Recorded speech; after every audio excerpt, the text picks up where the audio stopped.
Si tu es ici aujourd'hui, c'est parce que ta tension artérielle te préoccupe et que tu veux comprendre pourquoi elle augmente et comment la garder à un niveau sain sans complications inutiles. Et je veux te dire que oui, c'est possible.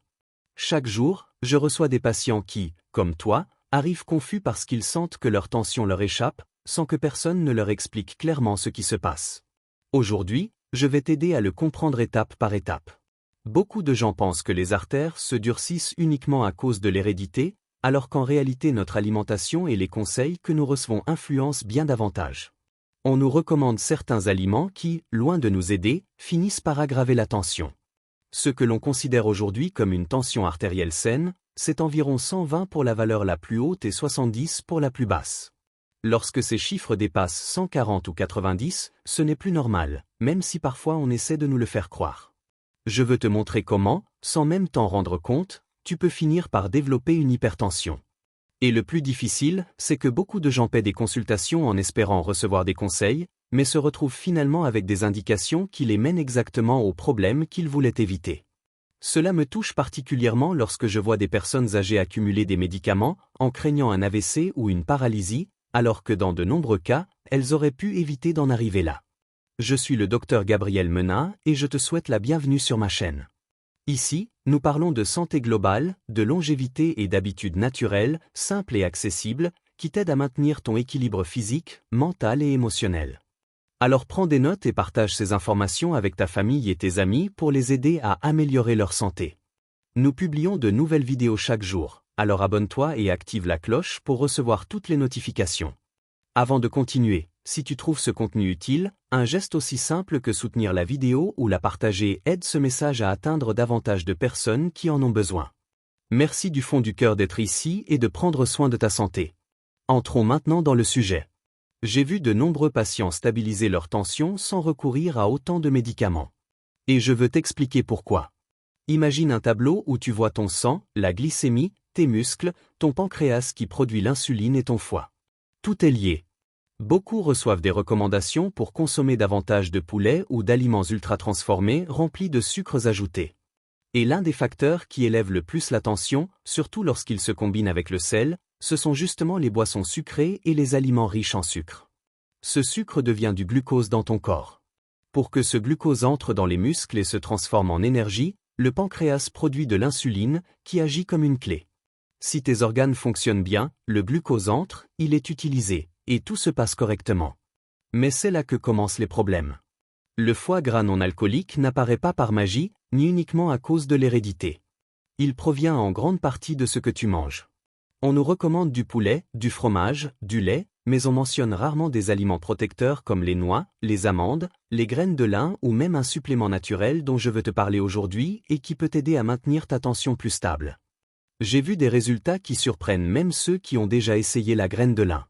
Avec le temps, lorsque tu manges à l'extérieur ou que tu consommes des aliments riches en sucre, même si tu n'ajoutes jamais de sucre toi-même, ton corps peut recevoir plus de 500 grammes de sucre par semaine sans que tu t'en rendes compte. Cet excès se transforme en graisse qui s'accumule dans le foie et les muscles, bloquant l'entrée du glucose. Le pancréas, dépassé, commence alors à produire davantage d'insuline pour essayer de compenser. C'est ce qu'on appelle l'hyperinsulinémie, et elle a un impact profond sur la tension artérielle. J'ai vu des pancréas épuisés à seulement 40 ans, travaillant à un rythme impossible à maintenir. Lorsque le pancréas ne peut plus suivre, la glycémie augmente et beaucoup finissent par devoir s'injecter de l'insuline. Et je me demande souvent, aurait-on pu l'éviter? La plupart du temps, oui. Je me souviens du cas de Don Ricardo, un patient de 72 ans. Il est arrivé avec une tension extrêmement élevée et convaincu que c'était normal pour son âge. On lui avait répété cela toute sa vie. Mais après avoir ajusté son alimentation et ajouté un supplément naturel qui soutient la santé artérielle, sa tension a commencé à se stabiliser. Il me disait, « Docteur, je n'aurais jamais imaginé qu'une chose aussi simple pouvait m'aider autant. » Je vois ce genre d'histoire en permanence. On entend parfois dire qu'avoir la tension élevée pendant la ménopause ou en vieillissant est normal. Non, ce ne l'est pas. Dire que quelque chose est normal ne le rend pas sain.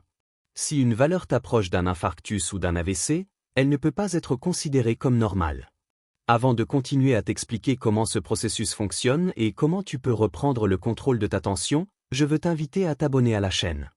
Je partage ici du contenu quotidien pensé pour t'aider à comprendre ta santé avec clarté et à prendre des décisions éclairées. Si ce sujet t'intéresse, ne manque pas les prochaines vidéos. Tu peux aussi partager ce contenu avec quelqu'un qui traverse la même situation et a besoin de l'entendre. Très bien, poursuivons. L'insuline élevée, causée par une alimentation inadéquate, augmente la tension artérielle.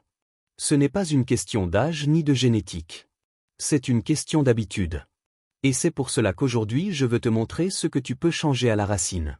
Sur cette chaîne du Dr Gabriel Menat, nous sommes engagés à t'aider chaque jour à améliorer ta santé grâce à une information claire et pratique. Demain, nous publierons une nouvelle vidéo qui complète ce sujet. Je t'invite à la regarder, je suis certain qu'elle te sera très utile. Si tu t'inquiètes de maintenir ta tension dans un intervalle sain, il est normal de te demander ce qui se passe lorsqu'elle descend trop bas. Lorsque les valeurs passent en dessous de 90 pour la valeur supérieure, il est important de l'évaluer, car cela peut provoquer des étourdissements ou des malaises en te levant. Même si ce n'est pas très fréquent, cela mérite d'être vérifié. Mais je veux t'emmener vers le point le plus important de ce bloc. Comment les aliments que tu consommes peuvent influencer ta tension par l'effet de l'insuline. Je veux t'expliquer de façon simple et claire ce qui se passe dans ton corps lorsque tu manges des aliments qui semblent sains mais qui ne le sont pas vraiment. Regarde, j'ai ici un aliment très particulier. Son arôme est intense, agréable, et bien qu'il soit difficile à identifier d'un seul coup d'œil, beaucoup de gens en Asie l'utilisent quotidiennement. Ce ne sont pas des algues communes, ce n'est pas du cal, ce n'est pas de la menthe ni du pissenlit. C'est un type d'algue devenu très intéressant pour ceux qui cherchent à maintenir une tension artérielle équilibrée. Nous avons dû la trouver dans un restaurant asiatique parce qu'elle n'est pas facile à obtenir. Et même si elle est salée, je vais te montrer pourquoi, malgré cela, elle n'augmente pas ta tension. Ce type d'algue s'appelle wakame. Ceux qui l'ont deviné ont eu raison. Et ce n'est pas moi qui le dis, il existe des études scientifiques sérieuses, publiées dans des revues reconnues, qui recommandent sa consommation non seulement pour prévenir des maladies liées au mode de vie, comme des problèmes cardiaques ou certains types de cancers, mais aussi pour aider à couvrir les besoins en iode, essentiels à la thyroïde. Je t'avoue qu'au début, j'avais moi-même des doutes. Je me demandais comment un aliment naturellement salé ne pouvait pas augmenter la tension. Mais en approfondissant la recherche, j'ai trouvé l'explication. La fibre du wakame a la capacité d'absorber une partie du sodium pendant la digestion et de libérer du potassium, ce qui aide à réduire la tension. Autrement dit, il agit de façon opposée à ce que l'on pourrait croire. Je ne te dis pas que tu dois manger uniquement des algues tous les jours. Ce que je veux te montrer, c'est que de nombreux aliments naturels, réels, comme celui-ci, peuvent soutenir ta santé d'une manière que nous n'imaginions pas.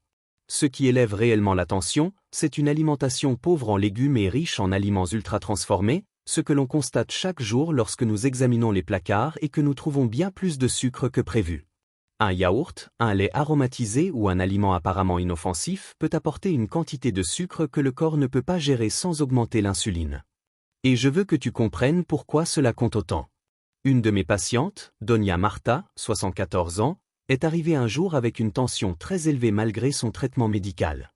Elle me disait qu'elle ne comprenait pas pourquoi certains jours elle se réveillait bien et d'autres avec une tension incontrôlable. Lorsque nous avons examiné son alimentation, nous avons découvert qu'elle consommait plusieurs fois par semaine des produits très riches en sucre sans le savoir. Cela suffisait pour augmenter son insuline et donc sa tension artérielle. Après avoir ajusté son alimentation et ajouté, de manière modérée, des aliments comme le wakame, sa tension s'est stabilisée de façon remarquable. En revenant à l'étude, une préparation de wakame en poudre a été évaluée et l'on a observé qu'elle aidait à réduire à la fois la pression systolique et la pression diastolique. Dans un groupe de patients, la pression systolique a diminué de plus de 10 points et la diastolique d'environ 8, simplement avec 5 grammes par jour. Pour te donner une idée, une cuillère à soupe pèse environ 12 grammes. Nous parlons donc de moins d'une demi-cuillère par jour, quelque chose de très facile à intégrer. Dans les recherches, la forme la plus efficace a été la consommation de l'algue entière grâce à sa fibre naturelle. Il est également important de préciser que, chez les personnes souffrant d'insuffisance rénale avancée ou sous dialyse, elle n'est pas recommandée. Mais en dehors de ces cas, c'est une option très intéressante. Même ceux qui ont une hypothyroïdie peuvent en consommer, car elle apporte naturellement de l'iode, tant que cela se fait avec modération, comme je le fais moi-même. Je sais que beaucoup se demandent si ce type d'aliment peut remplacer les médicaments. Non, il ne s'agit pas d'abandonner ce que ton cardiologue a prescrit. Mais nous pouvons aider le corps à retrouver un équilibre pour éviter que la pression ne monte et ne descende constamment. Si tu observes ce que tu manges et réduis l'excès de sucre, tu remarqueras des changements importants, même si tu suis déjà un traitement. Je veux t'expliquer à nouveau pourquoi l'insuline joue un rôle central. Lorsque nous consommons des aliments riches en sucre caché, le corps produit plus d'insuline pour gérer cette glucose. Cette insuline retient les liquides, augmente la force des battements du cœur et resserre les artères. Imagine beaucoup de sang passant dans un espace très étroit, la pression augmente. Elle bloque aussi des substances qui devraient détendre les vaisseaux sanguins et épaissit le sang, ce qui augmente encore plus la pression. Cela explique pourquoi une personne peut avoir des jours de tension très élevés, même en prenant ses comprimés. Et cela explique aussi pourquoi quelqu'un souffrant d'hypertension peut finir par avoir une glycémie élevée au fil du temps. Le pancréas se fatigue de produire de l'insuline en continu. J'ai eu des patients qui, en modifiant leur alimentation, ont réussi à réduire jusqu'à 80% de leurs médicaments, toujours accompagnés et surveillés. L'essentiel est de s'attaquer à la cause, pas seulement d'essayer de masquer le problème. Je veux également répondre à une question fréquente. Est-ce que la tension idéale change avec l'âge? Non. Pour une personne âgée, même de 90 ans, les valeurs recommandées restent autour de 120 pour la systolique et 70 pour la diastolique. On croit souvent qu'avec l'âge il est normal d'avoir une tension plus élevée, mais ce n'est pas le cas. Il est vrai que les artères perdent de la souplesse avec le temps, mais une alimentation réelle, l'activité physique et le renforcement musculaire permettent de les maintenir en bonne santé. Et si tu te poses des questions sur d'autres sujets, comme le glaucome, rappelle-toi que la pression oculaire est différente de la pression artérielle. Avoir l'une élevée ne signifie pas automatiquement avoir l'autre. Mais les deux méritent attention. Avant de passer à la suite, je veux que tu te souviennes de quelque chose d'essentiel. La majorité des problèmes de pression artérielle ne proviennent pas seulement du sel, mais de l'excès de sucre et d'aliments transformés qui augmentent l'insuline. C'est là la véritable racine qu'il faut traiter. Sur cette chaîne du Dr Gabriel Menat, nous continuons à partager des informations utiles et pratiques pour t'aider à améliorer tes habitudes et à prendre soin de ta santé. Demain, nous publierons une nouvelle vidéo qui complète ce sujet, et je t'invite à la regarder pour continuer à apprendre avec moi. Si ta préoccupation quotidienne est de maintenir ta tension stable et que tu cherches des alternatives naturelles pour t'accompagner dans ce processus, je veux répondre à une question fréquente. Si quelqu'un a la tension basse, peut-il consommer du Wacam? Et la réponse est oui. Cet aliment n'agit pas comme un médicament qui fait chuter la tension d'un coup. Son effet est plus doux, progressif et équilibré, et il ne représente pas ce type de risque. Permets-moi de clarifier à nouveau son nom, car beaucoup l'écrivent de différentes manières. Il s'écrit Wacam, comme je te l'ai mentionné. Je le souligne parce que certaines personnes ont du mal à le trouver. Moi-même, récemment, j'ai dû visiter plusieurs magasins pour en obtenir. Cela en vaut tout de même la peine, car c'est l'aliment utilisé dans les études scientifiques auxquelles nous faisons référence.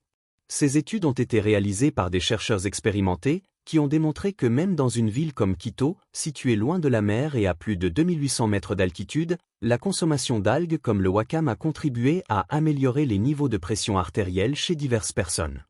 Des résultats très intéressants compte tenu du contexte géographique et de la population étudiée.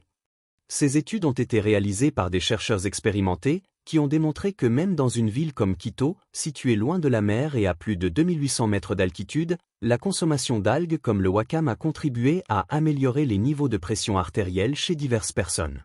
Des résultats très intéressants compte tenu du contexte géographique et de la population étudiée. Au milieu de ce sujet, je me souviens de l'un de mes patients, M. Ricardo, un homme de 75 ans arrivé inquiet parce que, malgré ses efforts, il ressentait des hausses soudaines de tension. Il ne comprenait pas pourquoi certains jours il se réveillait bien et d'autres non.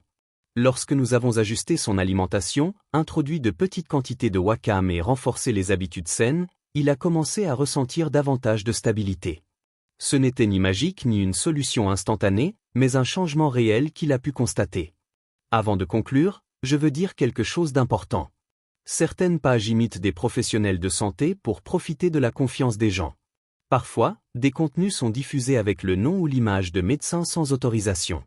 C'est pourquoi je te rappelle de vérifier que tu es bien sur la chaîne officielle du Dr Gabriel Menat, où ces contenus sont publiés de manière responsable. Je veux maintenant partager quelque chose que nous appelons souvent le dessert de chaque rencontre.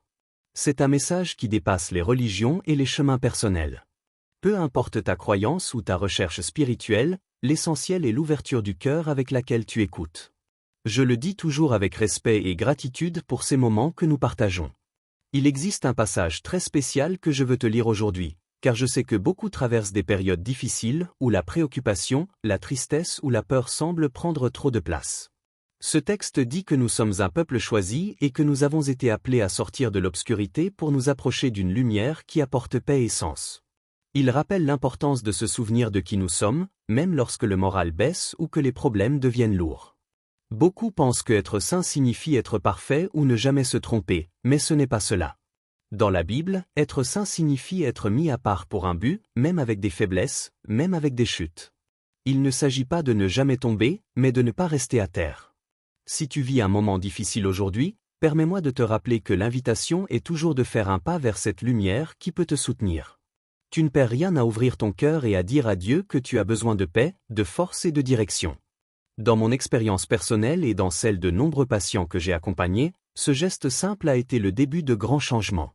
J'ai vu des personnes sortir d'angoisse profonde, retrouver l'espoir et commencer à voir plus clairement le chemin devant elles. C'est quelque chose de précieux. Aujourd'hui, je veux t'inviter, si tu te sens dans un moment sombre, à demander à Dieu d'entrer dans ton cœur et de t'accompagner.